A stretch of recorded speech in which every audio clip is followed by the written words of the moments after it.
थांब, स्क्रोल करू नकोस. कदाचित हा संदेश स्वामी आज तुलाच सांगत आहेत.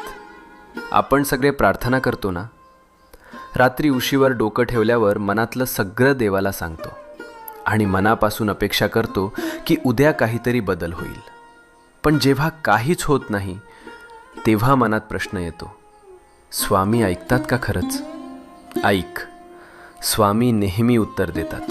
फक्त उत्तराची वेळ आणि भाषा आपल्याला लगेच कळत नाही. जेव्हा काही आपल्या भल्यासाठी असतं तेव्हा स्वामी हो म्हणतात. जेव्हा ते आपल्याला दुखवणार असतं तेव्हा स्वामी नाही म्हणतात.